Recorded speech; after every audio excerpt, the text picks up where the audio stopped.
What's going on, guys? Two Wheel Cruise here, and today we're going to be testing out a new e-bike. This is the ENGWE L20, and I'm very excited to test out this e-bike. It's my first full-size e-bike that I'm testing out, and this is also kind of like a semi-cargo e-bike. You can see we've got the rack on the back here, we've got the rack in the front. So also I'm really excited for the fat tires here in Southeast Michigan. We're going to test these on some of the dirt roads, the potholes, and everything to see how it performs.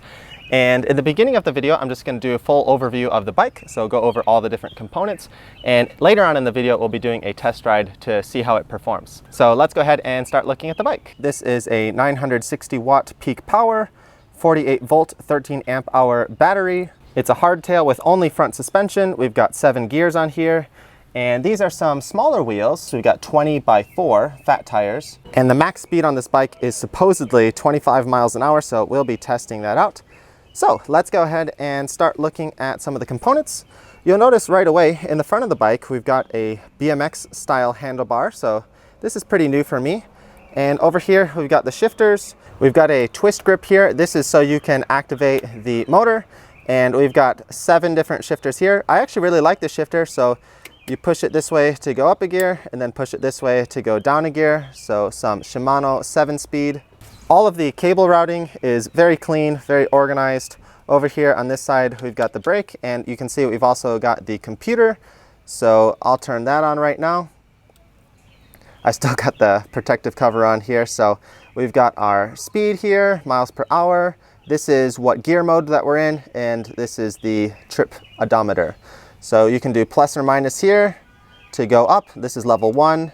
It goes all the way up to level 5, that's being the highest assist. And then level 0 is no assist. That's if you just want to do pedal power, but in that case, you can just turn it off. So we'll be testing out those different modes during the ride, and then just hold it up here in the top to turn it off again. Simple as that. We also got a nice little bell. And these grips are also pretty comfy. They've got the flat profile on the outside, so you can fit your palm in there pretty nice. As for the brakes are mechanical disc brakes, so easy to adjust. We've also got some 160 rotors on here, and these are using standard valves. The one thing I'm really excited for with this bike is I think this will be a great commuter bike, grocery bike, just for carrying things. I really want to try and have as car-free lifestyle as possible, so I think that makes it a lot easier. We've got the front cargo rack here. You can throw your backpack on there, you can throw boxes on there, whatever, just strap it on. This has a max 13 kilogram load, and also attached to the front rack we've got this light which is attached to the battery. Overall, I gotta say this is a really clean looking bike. They do have a couple different color options. I was tempted with the flamingo pink, but my wife and I decided to go with the black. Just really nice clean stealth look, the black and the white.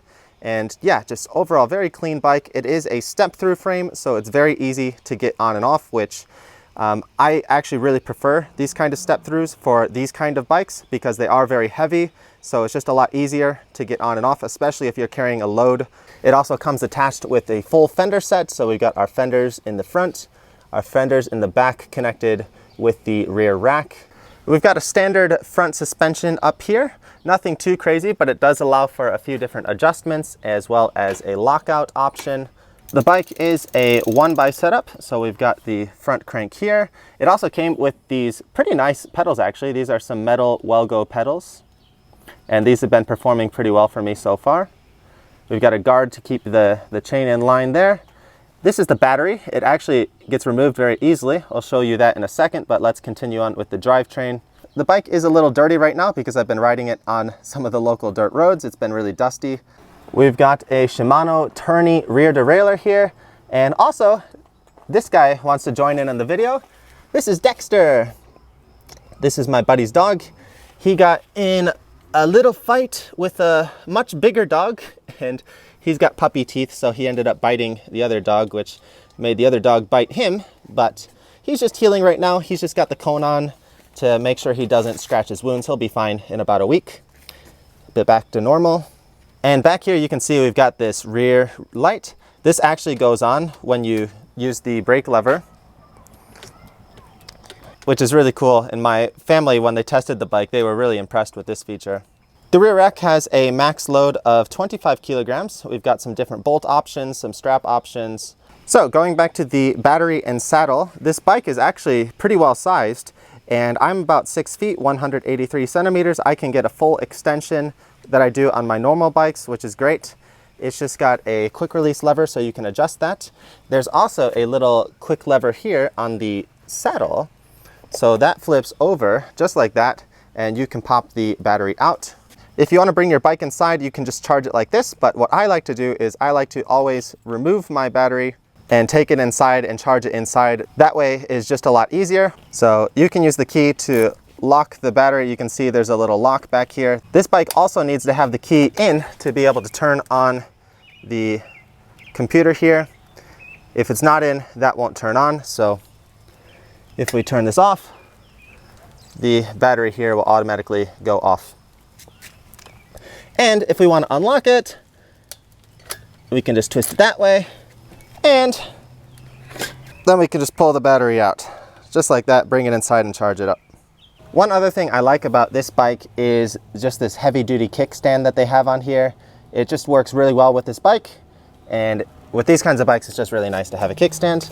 All right, I think I covered most of the main features about the bike. We're gonna go out and do a quick little test ride to show you guys how the bike performs out on the roads. Here we are, starting our ride test. I've got the computer on already, so we're ready to go. I'm going to start at level 0 just to see what it's like starting the bike without any assist. And we're just in a middle gear right now, so yeah, you can definitely feel like the weight. This is a pretty heavy bike, just with the fat tire and all the materials and everything. I believe they also have a really high level of support for body weight as well. But yeah, with this bike, you're definitely going to want to use the assist. So let's switch it into mode 1, and it should automatically kick in. I don't feel too much with level 1, so let's go over to level 2. Yeah, that's a lot nicer. Speaking of nice, we got a really nice view over here. Lots of lakes, lots of dirt roads. And yeah, these fat tires are doing really well on these dirt roads despite all these potholes that we got. Let's actually go this way. This will go up a little bit of a hill, so we'll see how it performs there. You can make some adjustments with the shifters, so you don't always have to rely on just the assist. All right, let's go around this guy. And yeah, the assist mode's been doing really good. If you don't want to pedal, oh, actually, this goes really nice on the downhill, just because it's got all the weight. But yeah, if you don't want to pedal, so I'm not going to pedal right now, I'm going to try just using the throttle, and that'll kick in. And we're going uphill now, so only level 2. You're better off using the assist mode, I think, just a lot more efficient. And I've actually been testing this bike out for a while now, and the next mode that we're going to go to, level 3, there's a huge kick. So let's see if you'll notice it the instant I switch. Oh yeah, that's I'd like it. It's really great because you get a lot of power from level 3, but I wish the transitions were just a little bit smoother, because level 1 and 2, I don't feel too much on this bike, but level 3 is just a huge level of assist. It's crazy. We're gonna turn right here, get back on the dirt. And yeah, these fat tires, they do really well on the dirt, on the gravel. You may live in an area where you don't have to deal with this, but yeah, still really comfortable, a lot more comfortable than a normal sized tire bike. And yeah, we're just on level 3 in a middle gear, gear 4, just crushing it right now. We're going uphill about 13 miles an hour. We'll do a speed test on one of the flat roads. We still got to test the gear level 4 and 5. Where are we right now? Okay, we've got some rolling hills right here. So first I'm gonna gear up a little bit, and next let's go to level 4. We're still going uphill. We just got a lot of rollers here, but yeah, we're going 18, still going uphill. We're cresting the hill, 19, Let's go to our biggest gear, gear 7. We're going 20 miles an hour right now. 22, 23, 24. Well, we're going downhill, so. But let's put it in gear 5 just to get the max. And I'm spinning like crazy right now. Yeah, we're going 25, pretty flat. And I can just hold the throttle. We're still holding 25. Going 24 while we're going uphill, but yeah, it looks like the throttle mode can also hold the 25 speed. Just depends on what kind of terrain you're dealing with, but let's get over here for this car. So yeah, sometimes, I mean, that's no fault of this bike. You're gonna get that on no matter what kind of bike you're on if you go in some of these bumpy sections. The assist level 5 is just insane. The only sort of downside, oh, there's a cat, is I wish I had a few more gears, because like level 5, I'm just barely pedaling and it's already going to like the max speed. And I'm a pretty like decent in shape cyclist, so I would like to have some like more gears to work with. I'm sure that's an easy adjustment. You could just get a different cassette or a different front chainring, and then you could be going quite a bit faster. But yeah, I'm doing like 40 RPMs right now, and this bike is just flying. I'm gonna stop here real quick and turn around, let these cars go. And the next test I want to do is, let's do a standing start, support level 5, going uphill, and let's see how it performs. Just throttle. So here we go. Oh yeah, it's going.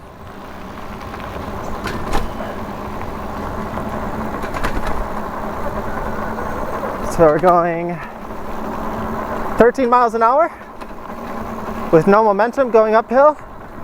14 now. And here we are cresting the hill. 20, 22, 23, 25, 26.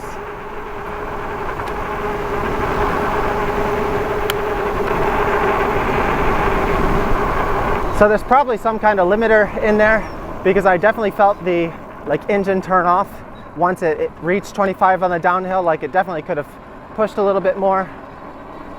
But yeah, the level 5 is just crazy. Yeah, if I just wanted like no workout at all and I wanted to go fast, level 5 seems to be the way to go. But the bike is really comfy. I mean, for 20-inch wheels, like yeah, we're on rough gravel, but you can pick good lines and it's still pretty comfortable. If you have smoother roads, or just not riding on gravel roads, and if you're on regular pavement, like this bike will just ride so smooth. I'm just gonna take it down a notch to level 3 right now, just so there's less wind. This bike is crazy fast. But yeah, I think for like a general commuting bike and like grocery store bike, I think this is like pretty awesome. Like you can get a nice little like cargo basket on the back to put on the rack, and you can fit a bag or a few in the front as well, and you can just load this thing up and let the motor take you all the way back home. So yeah, this bike is really sweet. I like the way it feels. These handlebars are nice, the grips are nice, and it's performing really well.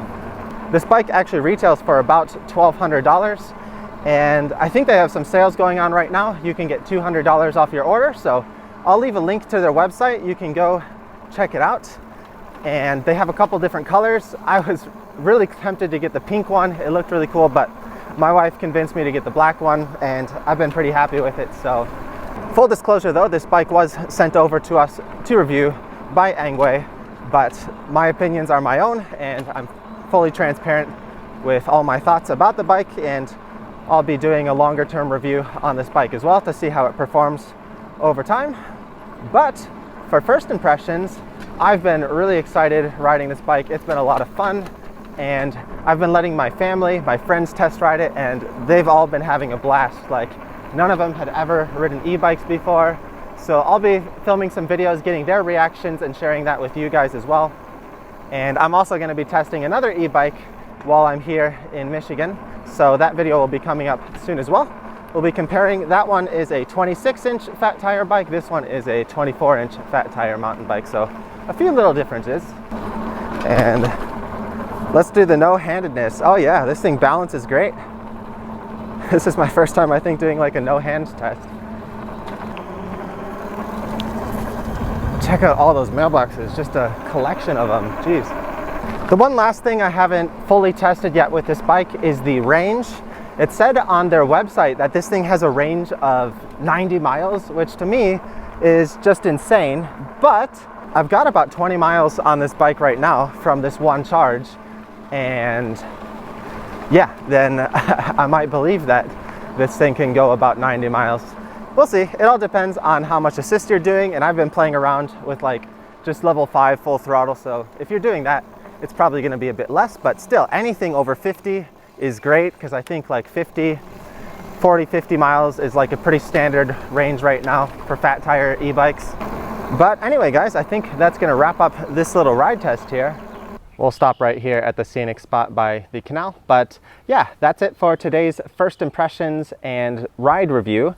Let me know what you guys think about the bike down below in the comments. If you have any questions, I'll try to answer them. And I'll leave the link down below for the website. You can go check it out. A $1,200 bike on sale now for $1,000. And they have a couple cool different colors. It's been a really fun bike to ride, and I'm looking forward to continue testing it out in some different challenges. We might even go take it out on some of the like tamer mountain bike trails. But that's going to be it for today's video, guys. Thanks as always for watching, and a big thank you to all of our awesome supporters over on Patreon. Thanks to your guys' support, we're able to continue filming more videos like this, and let us know what you want to see next down below in the comments. We'll see you next time here on Two Wheel Cruise.